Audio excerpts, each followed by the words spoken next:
In the sleek conference room of a Chicago fintech company, a quiet data engineer was about to discover the true cost of loyalty. What started as a routine welcome lunch took a shocking turn when they came face to face with the salary disparities that would shatter everything they believed about their worth. Meera Patel wasn't your typical corporate employee. For 10 years, she had spent her life building the digital backbone that kept millions in transactions flowing smoothly, known for her ability to solve problems that made other developers run screaming. When she encountered 5 new hires casually discussing salaries nearly double her own, she had no idea she was walking into a revelation that would ignite her transformation. Meera's response, quiet documentation, and strategic planning, would lead to consequences that would ripple through the entire industry. What began as a moment of painful recognition would become the foundation of her perfect revenge. The Chicago fintech world would never be the same after the quiet genius they undervalued built something they couldn't ignore. Before we jump back in, tell us where you're tuning from, and if this story touches you, make sure you're subscribed, because tomorrow I've saved something extra special for you. The moment Danica announced the welcome lunch for our 5 new hires, something shifted in the air around our Chicago office. That artificially bright tone, those perfectly measured pauses between words, the way she clasped her hands together when talking about bringing fresh perspectives to our aging fintech infrastructure. I knew that voice, not personally, but professionally. 10 years of being the quiet one who fixed things behind the scenes had taught me to recognize when management was preparing to push someone aside. My name is Meera, and before I continue, I need you to understand something about the fintech world in Chicago. It's not Silicon Valley flashy, but it's steady. Good people trying to build something meaningful, systems that actually work for real customers who trust us with their money. At least that's what I thought we were building until Danica decided our decade of reliability needed an upgrade. I'd been at Dataflow Solutions since 2015, fresh out of Northwestern with a computer science degree and dreams of building something that mattered. The company was smaller, than maybe 30 employees total. Everyone knew everyone's coffee order, and we genuinely celebrated each other's wins. I remember my first week when Luis from DevOps spent 3 hours walking me through their custom deployment pipeline. Not because he had to, but because he wanted me to understand how everything connected. Those early years were magic. Pure problem-solving bliss. I'd arrive at 7 a.m. when the office was empty and spend those quiet hours before everyone arrived, diving into system architecture challenges that would make other developers run screaming. The back-end infrastructure was a beautiful mess when I started legacy code from 3 different acquisitions, all held together with digital duct tape and prayer, but I loved it. Each system was a puzzle, waiting to be solved. The late night came naturally, not because anyone demanded them, but because I'd get lost in the code, see a pattern that could be optimized, or find a security vulnerability that needed fixing immediately. I remember one February night in 2017 staying until 3 a.m. to patch a critical database indexing issue that was causing transaction delays. No one asked me to do it.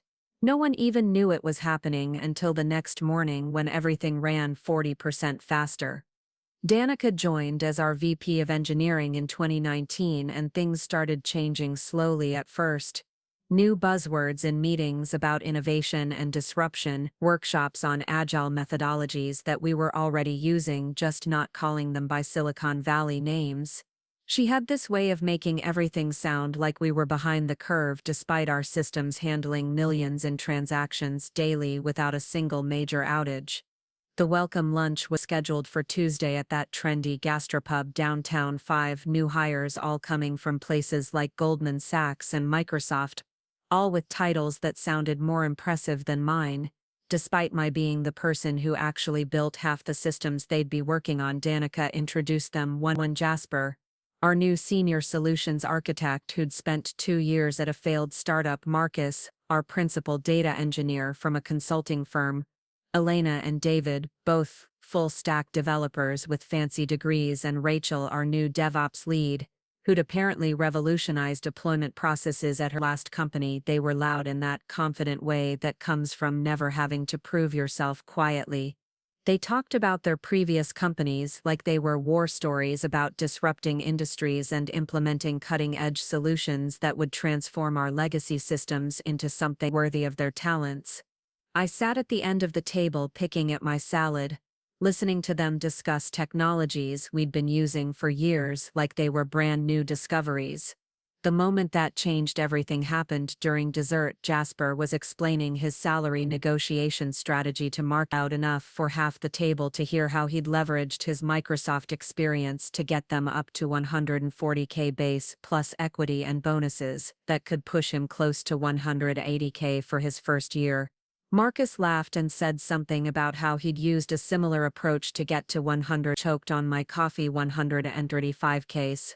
I'd been making 87K for the past 2 years after my last raise, which Danica had framed as generous. Given the economic climate, I'd been grateful for it.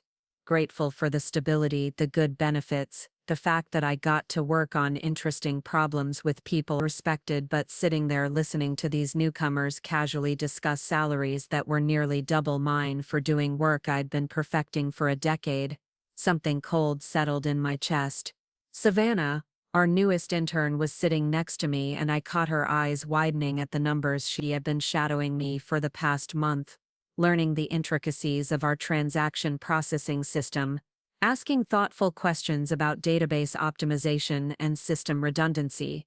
She was sharp in that quiet way that reminded me of myself at her age, and I could see her doing the math in her head, probably wondering if her mentor was being paid appropriately for the expertise she was sharing. After lunch, I approached Danica about salary transparency, about whether long-term employees would see adjustments to match the new market rates. She gave me that smile, the one that never quite reaches her eyes, and said something about how compensation was complex, about how my value to the company went beyond just salary, about how we'd discuss it during my next review, which wasn't for another 4 months. Walking back to the office, I felt something I hadn't experienced in years at Dataflow Solutions. Anger, not the hot, explosive kind, but the cold, calculating kind that comes from realizing you've been systematically undervalued while smiling and saying thank you for the privilege. The new hires were already at their desks sharing stories about their previous companies, while I sat down to debug payment processing error that had been escalated to me, because I was the only one who understood the legacy integration that evening. I opened a private browser tab for the first time in months to check the analytics on a side project I'd been quietly building, a SaaS platform that solved the exact integration problems I dealt with daily at Dataflow.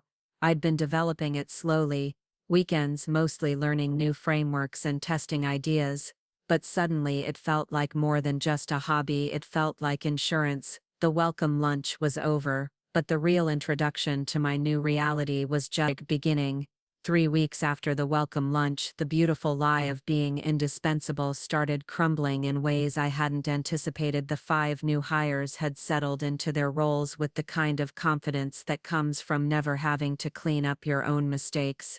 They moved through our office like they owned it already, implementing changes to systems they'd barely learned, redesigning workflows that had been running smoothly for years, all while I quietly fixed the problems they created behind the scenes. Jasper, our senior solutions architect, had decided that our transaction process system needed a complete overhaul. He'd spent exactly 2 weeks studying the architecture before announcing in a team meeting that he'd identified numerous inefficiencies and would be implementing what he called a revolutionary optimization strategy. Luis caught my eye during that meeting with the kind of look that said we both knew this was going to be a disaster. The disaster came on a Thursday morning, when Jasper deployed his optimization to our staging environment without running the full test suite that I'd spent 3 years developing. The system immediately started throwing error cascade failures that would have brought down our entire payment processing infrastructure if it had been production. Luis called me at 6 a.m., his voice tight with panic, asking if I could come in early to help diagnose what was happening. I was already in the office by 6:30, diving into logs that showed exactly what I'd expected. Jasper had removed what he called redundant error handling, without understanding that those redundancies were protecting against specific edge cases that occurred during high-volume transaction periods. He'd streamlined the code beautifully, but he'd also removed the safety nets that kept everything from falling apart when real-world chaos hit our systems. It took me 4 hours to identify all the issues, and another 6 hours to implement proper fixes that preserved his optimizations while restoring the critical error handling he'd removed. I worked through testing edge cases and running stress tests to make sure everything would hold up under production load. By the time I finished, the system was actually running better than before, faster and more efficient, but still bulletproof. The next morning, Jasper walked into our team's stand-up meeting with a presentation about his successful optimization project, complete with performance metrics and beautiful charts showing the improvements he'd achieved. He presented it like he'd single-handedly revolutionized our architecture, never mentioning the critical fixes I'd implemented, or the fact that his initial deployment had been completely broken.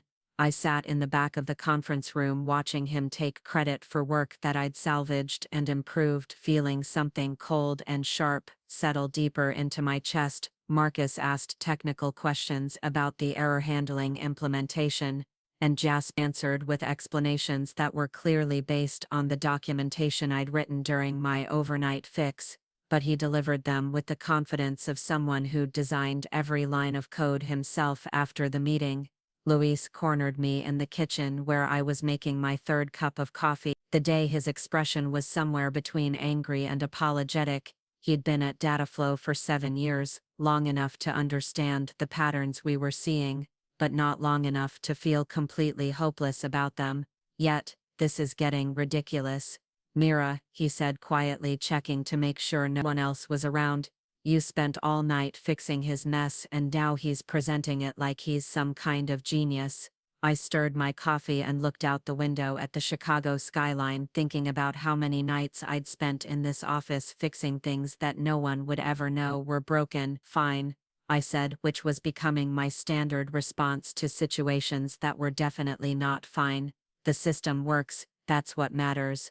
But even as I said it, I could feel Luis studying my face, trying to figure out if I actually believed that or if I was just saying it because what else was there to say? The pattern repeated itself over the next few weeks. Elena and David started implementing front-end changes that looked modern and impressive, but broke accessibility features I'd carefully built into our customer portal. Rachel began restructuring our deployment pipeline in ways that eliminated the monitoring and rollback capabilities that had saved us from disasters countless times. Marcus redesigned our data architecture to use newer technologies that were flashier but less reliable than the battle-tested solutions we'd been using each time. I found myself working late into the night fixing the problems their innovations created, patching security holes they'd accidentally introduced, restoring functionality that had been lost in their rush to modernize everything. I documented every fix I made, partly out of habit, and partly because I was starting to realize that documentation might be important for reasons I hadn't fully articulated yet during this time. I started spending more of my evenings working on my side project.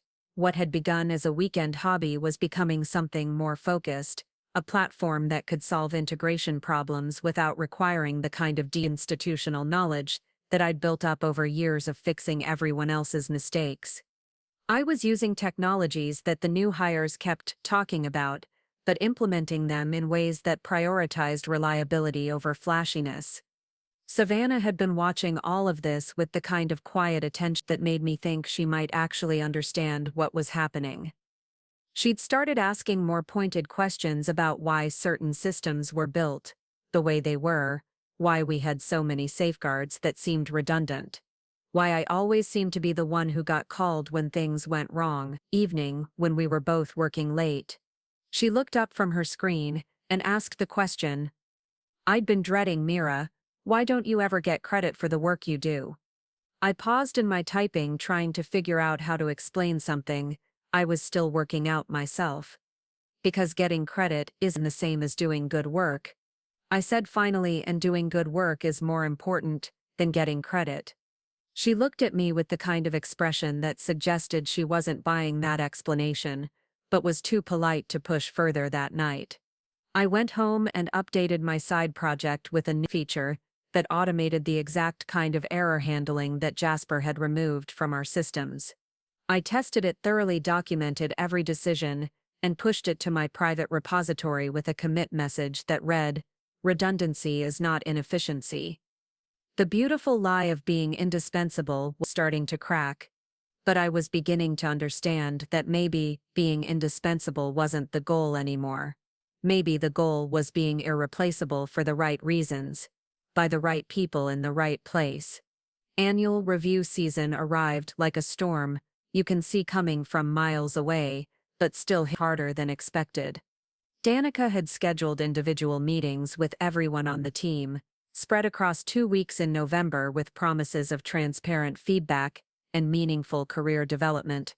Conversations I'd been through 9 of these reviews at Dataflow Solutions, and they'd always straightforward affairs.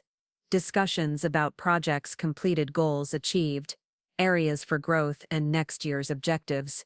But this year felt different. The new hires had been with us for barely 4 months, yet they were getting the same comprehensive review process as those of us who'd been building this company for years. There was something unsettling about treating newcomers and veterans with identical processes, as if tenure and institutional knowledge were irrelevant factors in performance evaluation. My meeting was scheduled for a Tuesday afternoon in Danica's office, the same office I'd pitched my first major architecture redesign back in 2016, where I'd requested my last raise, where I'd explained countless technical decisions that kept our systems running smoothly. The familiar space felt different now, more corporate, with motivational posters about innovation and growth mindset replacing the technical whiteboards that used to cover the walls. Danica opened with pleasantries about my contributions to the team, my reliability, my technical expertise, the way I'd been mentoring Savannah and helping onboard the new hires. She spoke about my value to the organization using words that sounded positive, but felt somehow hollow, like she was reading from a script designed to make difficult conversations feel supportive. Then came the pivot, the gentle transition from appreciation to areas for improvement, delivered with the kind of professional smile that doesn't reach the eyes. "Meera, you've been incredibly valuable to our team, but I think there are some growth opportunities we should discuss," she said, pulling out a folder that I assumed contained my formal review. "One thing I've noticed is that you tend to work very independently, almost in a silo," she continued. "That's been effective for maintaining our existing systems. I think, as we grow and modernize, you might benefit from developing more leadership, presence, more collaborative approaches to problem solving."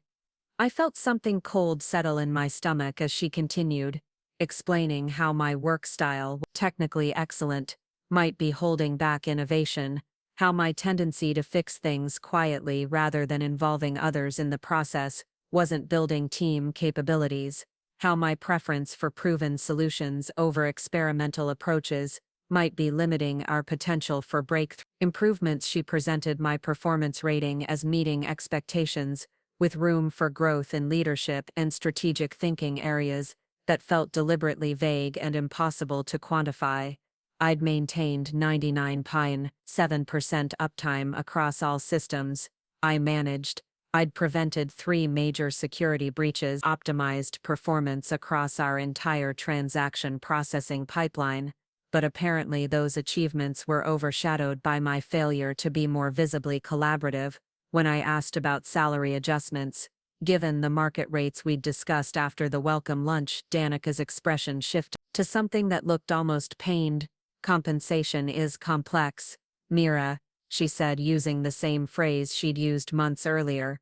"We have to consider multiple factors, including market positioning, strategic value, and growth potential." She explained that while my technical contributions were appreciated, the company was prioritizing investments in people who could drive innovation and change management.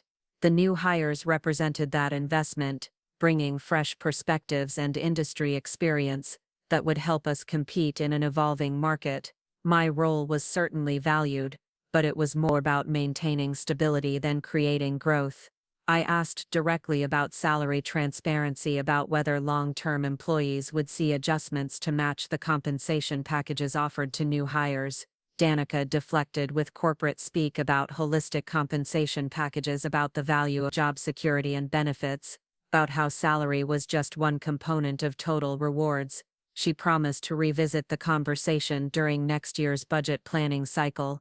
The meeting ended with goal setting for the coming year, objectives that felt designed to change my working style rather than leverage my expertise. I was supposed to focus on building cross-functional collaboration, leading knowledge-sharing sessions, and developing strategic thinking skills that would make me more visible to leadership. Walking back to my desk, I felt something I hadn't experienced in years at Dataflow Solutions. Complete disconnect between my understanding of my value and the company's assessment of my worth.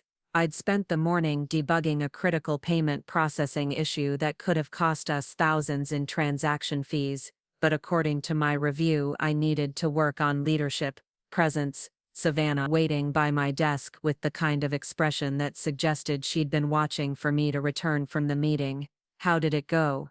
she asked quietly, and I found myself giving her the same diplomatic non-answer I'd perfected over the years. It was fine, just the usual review process, but she did buy it. "Meera, can I ask you something?" she said, glancing around to make sure no one was listening. "Why don't you fight harder for what you're worth?" The question caught me off guard, partly because it was so direct and partly because I'd been asking myself the same thing. "Fighting isn't always the most effective approach," I said, but even as I said it, I could hear how hollow it sounded. "Sometimes it's better to let your work speak for itself." She looked at me with the kind of expression that suggested she was seeing something I wasn't ready to acknowledge yet. That evening, Ethan called while I was sitting in my apartment staring at my laptop screen, trying to process everything that had happened during the review. He'd been my anchor through countless data flow frustrations over the years, the friend who reminded me of my worth when I couldn't see it myself. "They gave raises and bonuses to people who've been there 4 months while telling you that your decade of expertise needs improvement," he said after I'd explained the situation. "Meera, that's not a performance problem, that's a respect problem." His words hit harder than Danica's polite criticisms, because they named what I'd been feeling, but couldn't articulate. I wasn't failing at my job. My job was failing me, the company was failing me, and I'd been so focused on being the reliable one that I'd forgotten to be the valued one. "What are you going to do about it?" he asked, and for the first time in months I had an answer that felt true. "I'm going to gather proof," I said. Not to complain but to build a case. The conversation ended with me opening my laptop and starting a new document, a detailed log of every critical fix I'd made, every system I'd maintained, every problem I'd solved while others took credit. The beautiful lie of being indispensable was officially dead, but maybe that was exactly what I needed to start building something real. Documentation became my religion after that performance review. Not the kind of documentation that sits in dusty folders waiting for audits, but the kind that tells a story about competence and credit, about who actually keeps the lights on when everyone else is chasing innovations that break things. The morning after my meeting with Danica, I started a private repository that would become my insurance policy against corporate amnesia. Every critical patch I implemented logged with timestamps and impact assessments. Every late-night fix that prevented system failures got documented with before and after performance metrics. Every time someone took credit for work I'd done, I carefully recorded the evidence, not with bitterness but with the methodical precision of someone building an airtight case. The most interesting discovery came when I started mapping the dependencies between my fixes and the new hires' celebrated improvements. Jasper's optimization project that had earned him praise in 3 different meetings was entirely dependent on error handling. The logic I'd written, Marcus's data architecture redesign that supposedly revolutionized our analytics capabilities, was built on top of indexing optimizations I'd implemented over 2 years. Elena and David's Sleek front-end improvements were only possible because of API stability. I'd maintained countless back-end updates. It was like watching someone take credit for a beautiful painting while ignoring the canvas foundation and frame that made it possible, except the canvas was a decade of my work and the frame was my understanding of systems that predated everyone else's arrival. I started taking screenshots of commit histories, recording who had actually written the code that made their innovations possible. During this time, my side project evolved from weekend hobby to legitimate business opportunity. I'd been building a SaaS platform that solved integration problems for mid-sized fintech companies, the exact problems I dealt with daily at Dataflow, but without the legacy constraints and corporate politics that made every solution a compromise. The breakthrough came when I realized I could legally use Dataflow's sandbox environments to test my platform's capabilities against real-world scenarios. Our company policy allowed personal projects as long as they didn't compete directly with our core business, and my platform was focused on integration solutions rather than transaction processing. I was careful to use only publicly available APIs and synthetic data, but the testing environment gave me confidence that my solutions were production-ready. Luis discovered what I was building during one of our late-night conversations in the office kitchen. He'd stayed late to troubleshoot a deployment issue that Rachel's pipeline restructuring had created, and found me working on what looked like a more elegant version of the systems we manage daily. "Is this what I think it is?" he asked, looking at my screen where I was testing API response times and error handling scenarios. I'd been dreading this moment. The inevitable conversation about whether I was preparing to leave. But Luis's expression wasn't accusatory. It was curious. Maybe even hopeful. "It's a platform that solves integration problems without requiring institutional knowledge," I explained, showing him the clean architecture and automated testing suite. "Companies could implement this in weeks instead of years, and it would be more reliable than anything they could build internally." Luis studied the code with the kind of attention told me he understood what he was seeing. This wasn't just a side project. This was a potential solution to problems that extended far beyond Dataflow. "Do you need help?" he asked quietly. And I realized that question had multiple layers over the next few weeks. Luis became my unofficial beta tester and strategic advisor. He had access to different parts of our infrastructure than I did, which meant he could validate my platform against integration challenges I hadn't encountered. He also had insights into the frustrations other long-term employees were experiencing, the quiet conversation happening in corners about feeling undervalued and overlooked. "You're not the only one thinking about exit strategies," he told me during one of our testing sessions. "Half the people who actually know how these systems work are updating their resumes. The new hires are great at presentations, can't troubleshoot a database connection issue without calling you." That observation led to an interesting realization: the new hires weren't just taking credit for my work. They were entirely dependent on my expertise for their success. Every impressive demo they gave relied on systems I'd built, maintained. Every optimization they implemented required my knowledge of edge cases and failure modes. They were essentially performing my competence with their confidence. I started documenting these dependencies as well, creating a comprehensive map of who actually understood what within our system. It became clear that removing me from the equation would create cascading failures that would expose the gap between the new hires' presentations and their actual capabilities. Preparing and narrating this story took us a lot of time, so if you are enjoying it, subscribe to our channel. It means a lot to us. Now back to the story. The most satisfying part of this documentation process was discovering that my side platform could solve most of the integration problems that the new hires were struggling with. Their fresh perspectives and modern approaches were constantly running into the same legacy system constraints that I'd been navigating for years, but where they saw obstacles, I'd built solutions. By December, I had three things: a detailed record of my contributions and the credit misattribution, a working platform that could compete with enterprise solutions, and a clear understanding of the timeline for my departure. I wasn't ready to leave yet, but I was ready to start planning for it. The final piece of my proof collection came When Savannah asked if she could shadow me during a major system upgrade that was scheduled for the following month.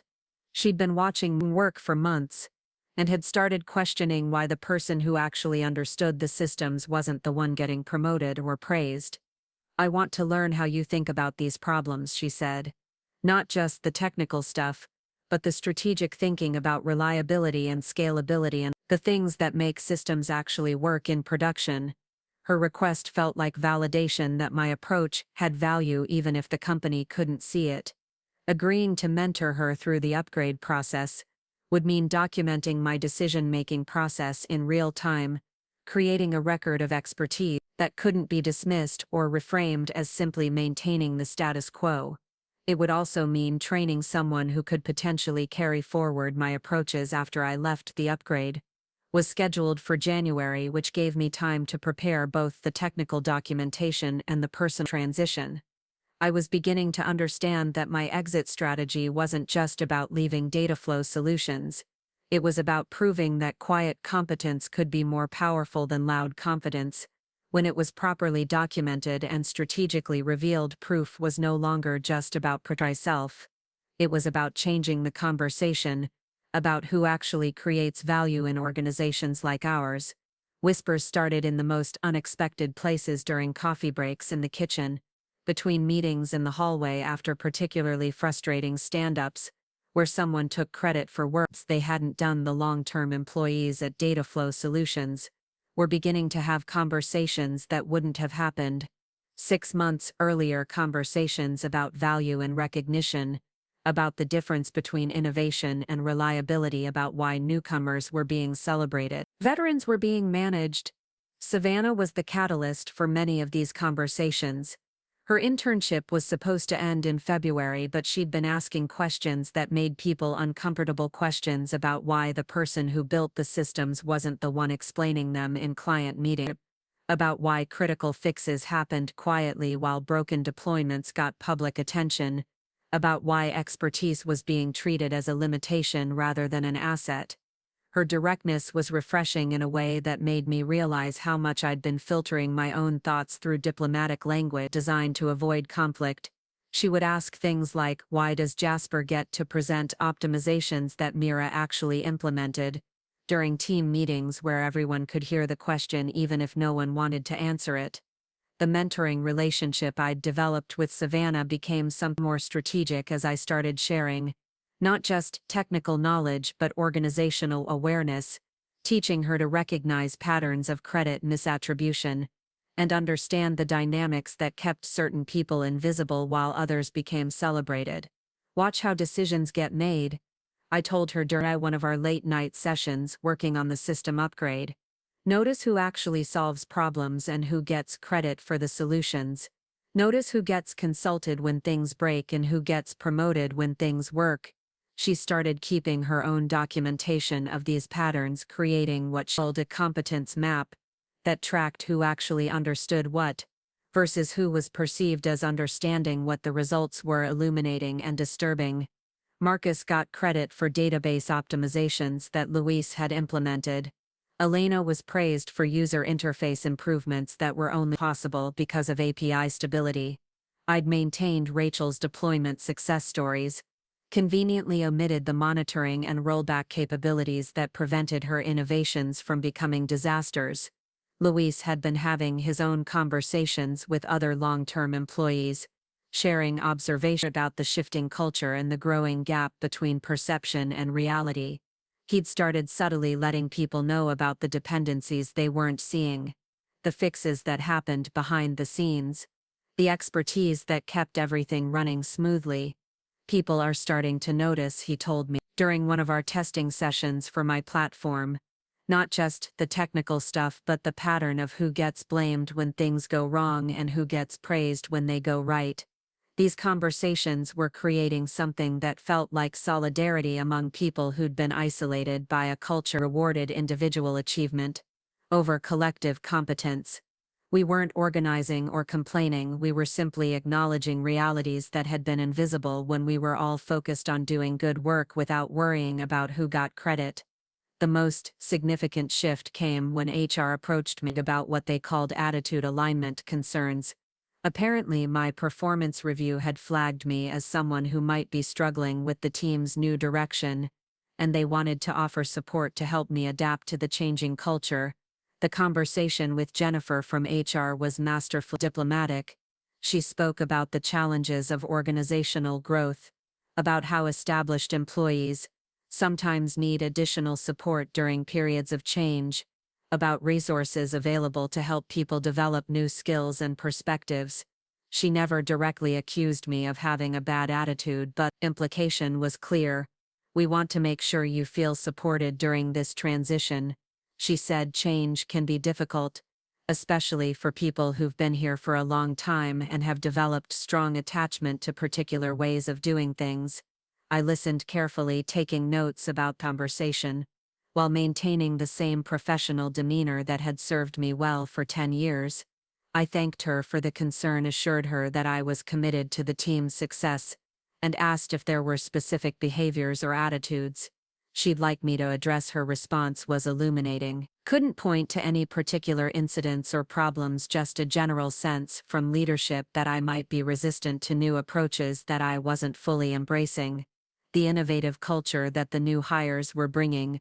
She encouraged me to be more visible in team meetings, more collaborative in problem solving, more open to different perspectives. After the meeting, I updated my documentation to include this conversation, recognizing it as evidence of how organizations manage out employees they perceive as obstacles to change. The language was careful and supportive, but the message was clear: adapt or become irrelevant. That evening I made a significant update to my platform, adding features that directly addressed the integration challenges that Rachel's deployment changes had created, and the data consistency issues that Marcus's architecture redesign had introduced. My solutions were cleaner, more reliable, and better documented than the internal fixes I'd been implementing. The testing showed that my platform could solve in minutes problems that took our team days to troubleshoot it. It could prevent the kinds of failures that required my institutional knowledge to diagnose and fix it. It could automate the expertise that the company was treating as replaceable. Savannah discovered this during one of our mentoring sessions, when she was struggling with a complex integration issue that had been escalated to me. I showed her how my platform could handle the same problem with a simple configuration change. This is what they should have been building instead of trying to reinvent everything, she said, studying the elegant solution. Why don't you show them this? Her question revealed something important about the difference between our perspectives. She still believed that demonstrating competence would lead to recognition. Solving problems would result in appropriate credit. She hadn't yet learned that in some organizations, expertise becomes a threat to people who need to be seen as innovative. Sometimes the best way to show people what you're capable of is to build something they can't ignore. I told her, sometimes that means building it somewhere else. The Whisper network was growing, but it was also preparing people for changes that weren't being announced yet. By February, my platform would be ready for launch, and my documentation would be comprehensive enough to tell the complete story of how value was created and credit was distributed at Dataflow Solutions. The quarterly town hall meeting was scheduled for the second Thursday in January, one of those mandatory all-hands gatherings where leadership shared strategic updates and tried to generate enthusiasm for initiatives that sound impressive in PowerPoint presentations, but rarely translated to meaningful changes in day-to-day work. Cameron Wu, our CEO, had been promising transparency about the company's direction and our position in the evolving fintech landscape. I'd attended dozens of these meetings over the years and followed a predictable pattern. Cameron would present growth metrics and market opportunities. Danica would discuss technical initiatives and innovation priorities. Various department heads would share updates about their teams, and everyone would nod politely while thinking about the actual works waiting on their desks. But this meeting felt different from the moment Cameron started his presentation about Dataflow's strategic positioning and competitive advantages. There was an energy in the room that suggested something significant was about to be announced. The new hires were sitting in the front rows, like they'd been given advance notice about important news. Cameron's presentation focused heavily on the fresh perspectives and modern approaches that our recent additions had brought to the company. He spoke about the innovative solutions they'd implemented, the efficiency improvement they'd achieved, the strategic thinking they'd contributed to our evolving architecture. The language was carefully chosen to emphasize transformation and disruption. "We're not just maintaining our position in the market," he said. "We're reimagining what's possible when you combine proven business models with cutting-edge technical approaches." Our new team members have brought expertise from industry leaders like Goldman Sachs and Microsoft, and they're already driving improvements that will keep us competitive for years to come. The praise was specific and public. Jasper's optimization project was highlighted as an example of the kind of thinking that would drive our future success. Marcus's data architecture redesign was presented as a foundation for advanced analytics capabilities. Elena and David's front-end improvements were described as setting new standards for user experience. Rachel's deployment pipeline restructuring was framed as modernizing our development operations. What struck me wasn't just the recognition these newcomers were receiving, but the complete absence of context about the systems they'd built upon, the infrastructure they'd inherited, the institutional knowledge that had made their innovations possible. It was like watching someone describe a beautiful building without mentioning the foundation halfway through the presentation. Cameron announced budget adjustments that would support continued investment in strategic initiatives. There would be new positions created to expand our innovation capabilities, additional resources allocated to modernization projects, and enhanced compensation packages to retain top talent. The room buzzed with excitement about growth opportunities and career advancement. Then came the other shoe. Budget constraints, legacy system maintenance, reduced investment in what he called mature technologies, and a restructuring of support roles to focus on strategic priorities rather than routine maintenance. The language was diplomatic, but the implications were clear. The company was shifting resources away from the people and systems that had built its reliability toward the people and approaches that promised transformation. During the Q&A session, I found myself raising my hand before I'd fully decided what to ask. "Cameron, can you talk about equity and compensation, particularly for long-term employees who built the systems that enable these innovations?" The room went quiet in a way that suggested my question had crossed some invisible line between appropriate curiosity and inappropriate challenge. Cameron's response was smooth and practiced. He talked about the complexity of compensation structure, about market rates for different skill sets, about the importance of investing in future-focused capabilities. "We value all our team members," he said, "but we also have to make strategic decisions about where to invest our resources to remain competitive." Compensation reflects not just past contributions, but future potential and the skills that will drive our continued success.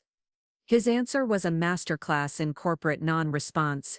It acknowledged my question without addressing it, validated my concerns without resolving them, and reframed the conversation from equity to strategy. About to let it go when Savannah's hand went up. "Can you explain why newcomers are being paid significantly more than veterans for similar work?" she asked with the kind of directness that made everyone in the room shift uncomfortably. "And why the people who built these systems aren't the ones getting promoted to lead their evolution?" The silence that followed was profound. Cameron looked genuinely surprised by the question's bluntness. Danica's expression suggested she was calculating how to manage the situation. The new hires were studying their phones or laptops with sudden interest. "That's a great question," Cameron said, using the tone people use when they encounter questions that are definitely not great. "Compensation and advancement decisions are based on multiple factors, including market positioning, strategic vision, and leadership potential. We're committed to fairness, but we also have to make decisions that position us for future success." Savannah wasn't satisfied with that answer. "What about the people who understand these systems better than anyone else, who've been fixing problems and preventing failures for years, who have the institutional knowledge that makes innovation possible? Shouldn't that count as strategic value?" Luis had been recording the exchange on his phone, and later that evening, he sent me a message that the video was already being shared among long-term employees across multiple departments.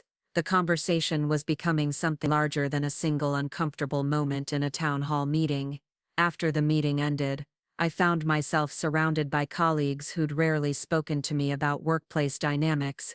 People were asking questions about the compensation disparities, Savannah had raised about the patterns of credit recognition that were becoming impossible to ignore. "We all see what's happening," one of the senior analysts told me, "but nobody wants to be the one who complains about it." You and Savannah just said what we've all been thinking. Walking back to my desk, I realized that the town hall hadn't just been about strategic updates.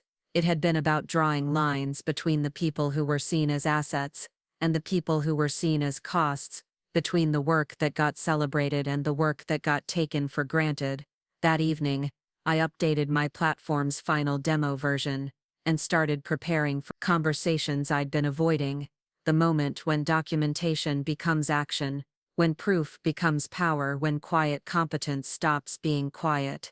The town hall had changed everything, not because of what was announced, but because of what was revealed about who mattered and who didn't, about who questions were welcome and whose were uncomfortable, about what kinds of value were recognized and what kinds were invisible. My exit strategy was no longer just about leaving, it was about ensuring that the people who stayed behind would have evidence of what they were losing and proof of what were worth. The resignation letter took me 3 drafts to get right, not because I didn't know what to say, but because I wanted to say it perfectly. The first draft was too angry, the second too explanatory, the third was exactly what it needed to be: professional, gracious, and completely unrevealing about my actual motivations. 2 weeks' notice, effective immediately, a brief thank you for the opportunities and experience, no mention of compensation, inequity or credit, misattribution, or the systematic undervaluing of institutional knowledge. I submitted it on a Tuesday morning at 9 a.m. company's HR portal and hand-delivered a printed copy to Danica's office. The timing was deliberate. Tuesday mornings were when she reviewed weekly reports and prepared for department meetings.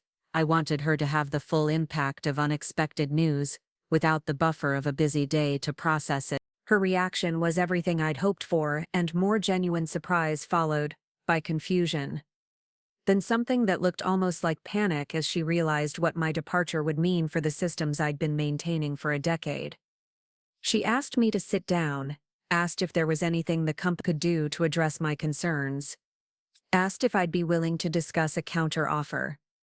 "Meera, you're incredibly valuable to this team," she said, using the same words she'd used during my performance review, but with completely different energy. "I know we haven't always done the best job of recognizing your contributions, but that's something we can work on." I listened politely while she offered vague promises about salary reviews and promotion opportunities, about leadership development programs that would help me gain more visibility, about strategic initiatives where my expertise would be appreciated. She even mentioned the possibility of a title change to reflect my actual role in the organization. The conversation was surreal, watching someone discover my value in real time. Now that it was about to walk out the door, all the concerns about collaboration and leadership presence had dominated my performance review were suddenly irrelevant, replaced by panic about who would maintain the systems that kept our company running. "What would it take for you to stay?" she asked finally, and I gave her the honest answer. "Nothing you can offer now would change my decision." I said, "I appreciate the conversation, and I'll make sure the transition is as smooth as possible." She asked about my plans, and I gave her the standard response about exploring new opportunities and taking time to consider my next steps. No mention of the platform I'd been building or the launch timeline I'd been planning. She seemed to accept that I was simply burned out or looking for a change of scenery. The news spread through the office quickly. Long-term employees approached me with expressions of understanding and concern, while the new hires seemed genuinely surprised that anyone would leave such a stable position. Jasper actually asked me if I was sure I was making the right decision given how much institutional knowledge I'd be walking away from. "Institutional knowledge isn't really portable," he said with the kind of confidence that suggested he'd never considered how institutions function. "But I'm sure you'll figure out something that works for you." His comment was perfectly representative of the mindset that had made my decision inevitable. The assumption that my expertise was somehow tied to Dataflow's specific systems rather than understanding that I'd built expert that could be applied anywhere. The belief that leaving meant giving up value rather than taking it somewhere it would be appreciated. Luis was the only person who asked me directly about my timeline and my plans. He'd been testing my platform for months and understood that my departure wasn't just about leaving Dataflow. It was about launching something that could compete with the solutions we'd been building internally. "How long until you go, Lev?" he asked during one of our final conversations in the office kitchen. "And are you going to tell people what you've been working on?" "The plat launches next week," I told him, "and I'm not going to tell people anything, they'll figure it out themselves." Savannah was the hardest conversation. She'd been watching me navigate the organizational dynamics that she was just beginning to understand, and my departure felt like abandonment to her. I was giving up on the possibility of change rather than creating it. "Why don't you fight harder for what you're worth?" she asked me again, but this time with tears in her eyes. "You could expose everything you've documented, all the credit misattribution and the compensation inequity. You could force them to acknowledge what they've been doing. Fighting isn't the same as winning," I told her, "and sometimes the best way to win is to let your work speak for itself somewhere else." I spent my final 2 weeks creating detailed documentation about every system I'd built and maintained comprehensive guides that would help whoever inherited my responsibilities understand not just what I'd done, but why I'd done it, the way I had. The documentation was thorough and professional. A final act of integrity that would serve the company well. After I left, the farewell happy hour was scheduled for my last Friday, a casual gathering at the same gastropub where we'd had the welcome lunch for the new hires. 9 months earlier, the irony wasn't lost on me that I was being celebrated in the same place where I'd first learned about the salary disparities that had started my journey toward this moment. Gathering was smaller than I'd expected, mostly long-term employees and a few of the new hires who'd worked closely with me. Danica gave a brief speech about my contributions and the difficulty of replacing someone with my level of expertise. Cameron sent regrets about not being able to attend, included a message about wishing me well in my future endeavors. Jasper approached me near the end of the evening with what seemed like genuine curiosity about my departure. "I have to ask," he said, "why didn't you fight for what you wanted here instead of just leaving?" "Because sometimes leaving the fight," I said, finishing my drink and preparing to walk away from 10 years of my professional life. "And sometimes the best way to show people what you're worth is to take it somewhere else." Walking out of the gastropub for the last time, I felt something I hadn't experienced in months: peace with my decision. No regret about the years I'd invested, no anger about the recognition I'd been denied, just clarity about the path forward, and excitement about what I was about to build. My colleagues had no idea that my departure was just the beginning of a story that would reshape how thought about value and recognition, about who actually creates the innovations that drive success, about the difference between making noise and making impact. The goodbye, no one saw coming, was about to become the launch. Everyone would notice. The platform went live on the Monday morning after my final day at Dataflow Solutions. I'd spent the weekend making final adjustments to the user interface, running stress tests on the infrastructure, and preparing the marketing materials that would introduce my solution to the fintech integration market. The launch was deliberately quiet, no press releases or social media campaigns, just a clean website with comprehensive documentation and a contact form for interested prospects. I called it Integration Flow, a name that captured both the technical functionality and the smooth user experience I'd prioritized over flashy features. The platform solved exactly the kinds of problems I'd been managing manually for years at Dataflow, but with automated testing, comprehensive error handling, and the kind of reliability that comes from understanding how systems actually fail in production. The first sign that something significant was happening came Tuesday afternoon when my phone started buzzing with LinkedIn notifications, connection requests from people I'd never met, messages from developers asking about technical details, comments on posts I hadn't made. I'd been tagged in a discussion thread about innovative fintech solutions. Someone had shared a link to my platform by Wednesday morning. Integration Flow had been mentioned in 3 different developer forums and featured in a weekly newsletter about emerging SaaS tools. The traffic to my website had increased by 300%, and I'd received inquiries from companies across Midwest asking about implementation timelines and pricing. The moment I realized the launch had become something bigger than I'd planned came when Ethan called me Thursday morning with barely contained excitement. "Meera, do you know you're trending on LinkedIn?" he said. "There are people sharing your platform and talking about how elegant the solution is, and how impressed they are with the technical architecture." I opened LinkedIn to find notifications that seemed impossible. My profile had been viewed by hundreds of people. My platform had been shared and discussed by developers and CTOs across the fintech industry. Comments were praising the clean code architecture, the comprehensive documentation, and the obvious depth of expertise behind the solution. But the most satisfying discovery was seeing familiar names among the people engaging with my content. Clients I'd worked with during my years at Dataflow, prospects who'd been frustrated with our slow integration timelines, partners who'd struggled with the limitations of our legacy systems. They were asking questions about my platform's capabilities and expressing interest in switching to a solution that could solve their problem more effectively. Friday morning brought the news that would change everything.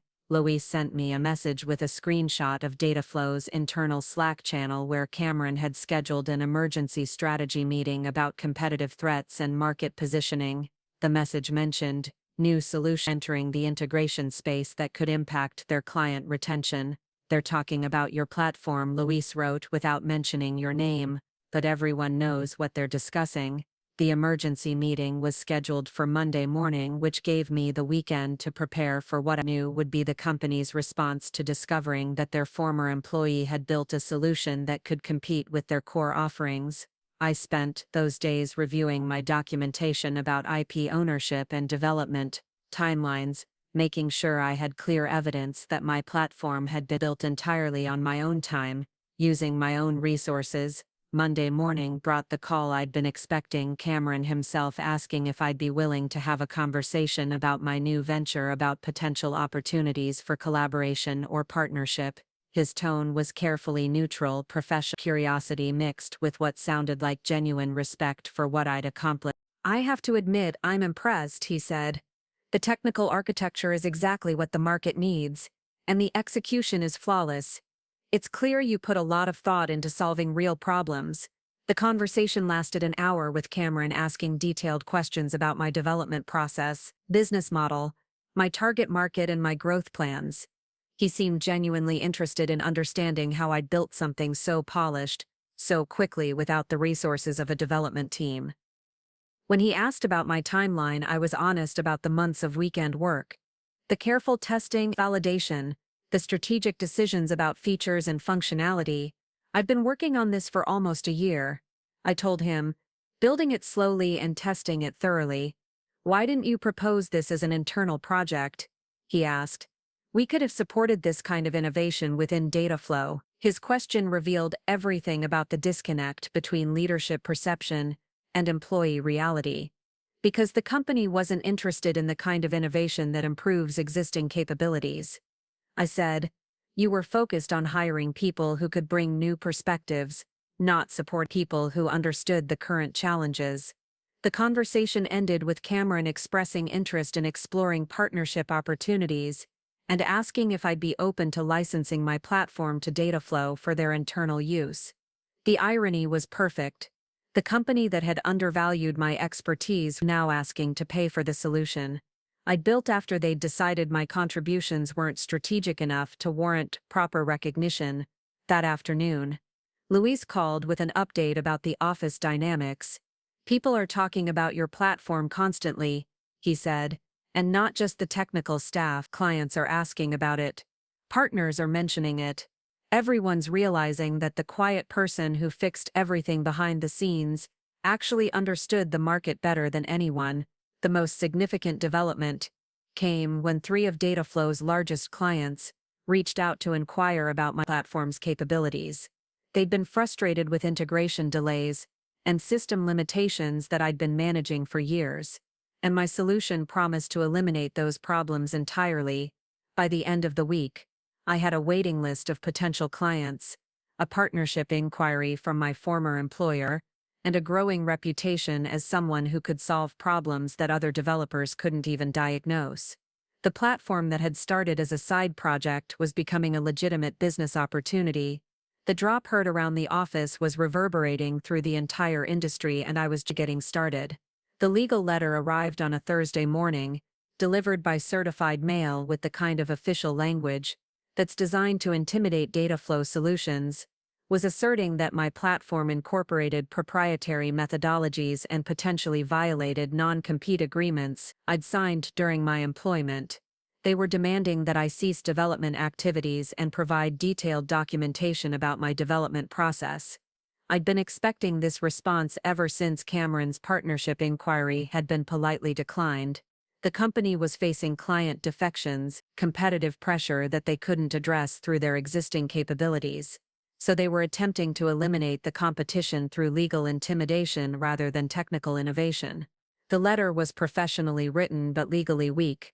They claimed I'd misused company resources, incorporated trade secrets without providing specific examples of either allegation.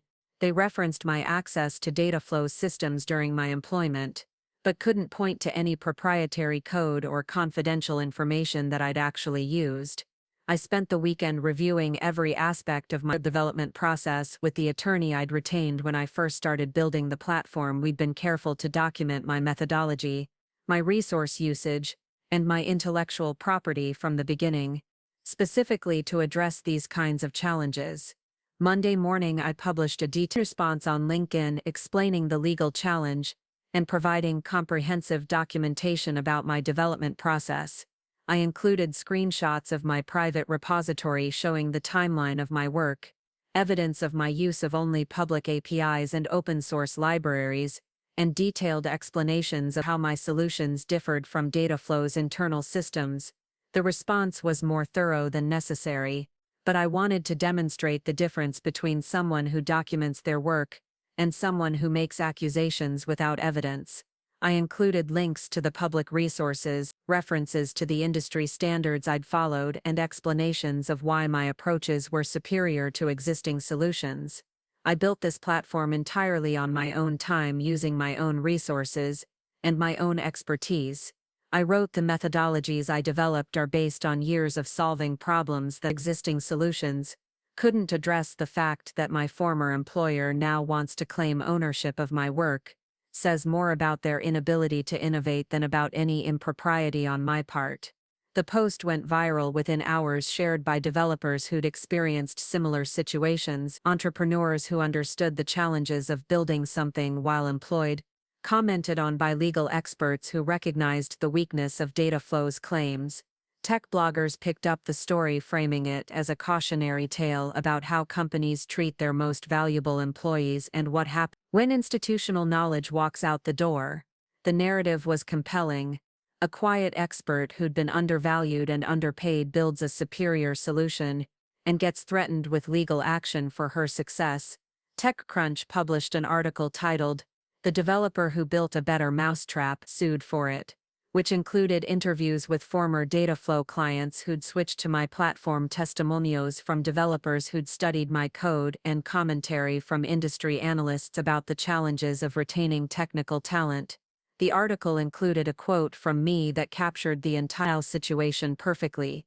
"I spent 10 years building systems that made other people look good. When I finally built something that made me look good, they decided I must have stolen it." The media attention created exactly the kind of scrutiny that Dataflow had been trying to avoid. Journalists started investigating their hiring practices, their compensation disparities, and their treatment of long-term employees. The story became less about intellectual property disputes and more about corporate culture and employee retention. Savannah contributed to the conversation by publishing an op-ed, Chicago Tribune, titled, "The Woman Who Built the System You Forgot," which detailed her observations about how my expertise had been systematically undervalued and how credit for my work had been redistributed to newer employees. "Meera taught me that competence doesn't require recognition to be valuable," she wrote, "but recognition without competence is just performance art. She showed me that the most important work often happens quietly behind the scenes, and that the people who do that work deserve better than being treated as interchangeable parts. The op-ed was shared thousands of times and generated comments from employees at other companies who recognized similar patterns in their own workplaces. The story was resonating beyond the tech industry, connecting with anyone who'd ever felt undervalued or overlooked in their professional life. Within 2 weeks of the legal letter arrival, Dataflow quietly withdrew their claims. My attorney received a brief note indicating that they'd decided not to pursue the matter further. No explanation, no apology, just a strategic retreat from a battle they couldn't win. The attempted retaliation had backfired completely. Instead of silencing me or damaging my reputation, it had amplified my story and created sympathy for my position. Clients who'd been considering my platform became paying customers. Developers who'd been watching from the sidelines started promoting my work. Investors who'd been ignoring my emails began reaching out with funding offers. Luis left Dataflow 2 weeks after the legal letter was withdrawn. He'd been documenting his own experiences with credit misattribution and compensation inequity and decided that my success had created an opportunity for him to make his own strategic career move. Watching you handle this whole situation showed me what's possible when you document everything and plan your moves carefully, he told me during his last week at the company. I'm not ready to start my own platform, but I'm definitely ready to work somewhere that appreciates technical expertise. The retaliation that was supposed to destroy my reputation had instead established it. The company that had treated my expertise as replaceable had publicly demonstrated that they couldn't replicate what I'd built. The legal challenge that was meant to silence me had given me a platform to tell my story more effectively than any marketing campaign could have achieved. By the end of the month, I had more clients than I could serve immediately, a waiting list of companies wanting to implement my platform and a growing team of developers who wanted to work with someone who understood the difference between innovation and reliability.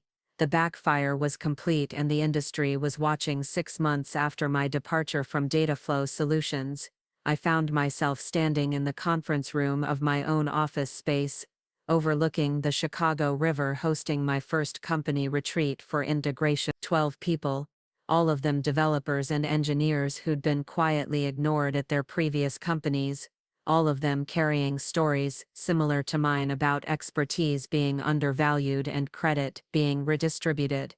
The office itself was everything I'd dreamed of when I was sitting in Dataflow aging conference rooms, listening to presentations about innovation, while fixing problems behind the scenes. Clean, modern workstations with multiple monitors, standing desks and ergonomic chairs that didn't require approval from facilities management. A kitchen stocked with actual food rather than just coffee and stale donuts. Meeting rooms with whiteboards that weren't covered in permanent marker from projects that had been abandoned years ago. But the most important difference was the culture we'd built around recognition and equity. Everyone's contributions were documented and credited properly. Salary bands were transparent and regularly reviewed. Technical expertise was valued as much as presentation skills, and the people who built the systems were the ones who got to explain how they worked. Luis had joined us 3 months earlier, bringing his infrastructure expertise and his own stories about credit misattribution. At Dataflow, he'd become our head of DevOps and had implemented monitoring systems that made our platform more reliable than anything we'd worked on at our previous company. His first week, he'd pulled me aside with tears in his eyes, saying, I'd forgotten what it felt like to have my work actually matter. The retreat was designed to be the kind of strategic coaching session that I'd always wanted to attend. Conversations about technical challenges and architectural decisions, led by the people who actually understood the code. Discussions about client needs and market opportunities, informed by direct experience rather than consultant reports. Planning sessions where the quiet voices were heard first and the loud voices were asked to listen during the opening presentation. I shared our growth metrics and client feedback, but I also shared something more important. The stories of the people we'd hired and the expertise we'd rescued from organizations that hadn't understood what they were losing. Was the senior database architect at a consulting firm where she spent 5 years optimizing performance for systems that other people got promoted for managing. I told the group Marcus was the lead integration specialist at a financial services company, where his solutions were consistently branded as innovations by managers who couldn't explain how they actually worked. Each story was familiar because they were all variations of the same theme: competent people being treated as interchangeable parts rather than irreplaceable assets. Quiet contributors being managed out to make room for louder personalities. Technical expertise being devalued in favor of strategic thinking that couldn't actually implement solutions. We're not just building a platform, I continued. We're building a place where the people who actually create value get to share in the recognition and the reward, or where expertise is treated as the strategic advantage it actually is. The afternoon session was dedicated to technical planning, but also to something unprecedented in my experience: a discussion about how we wanted to handle growth and success differently than our previous employers, how we could scale our culture along with our technology, how we could maintain the values that had brought us together. Savannah joined us for dinner that evening. She'd graduated from her internship at Dataflow and was starting her master's degree in computer science at Northwestern, but she'd been following our progress and had specifically requested to shadow our team for a week during her winter break. "I want to understand how you built something that actually works," she told me as we walked along the river after dinner. "Not just the technical architecture, but the organizational architecture. You've created a place where people can do their best work." Her questions were insightful in ways that reminded me why I'd invested so much time in mentoring her during those final months at Dataflow. She understood that the platform's success wasn't just about elegant code or efficient algorithms. It was about creating an environment where the people who understood complex problems could focus on solving them, rather than fighting for recognition.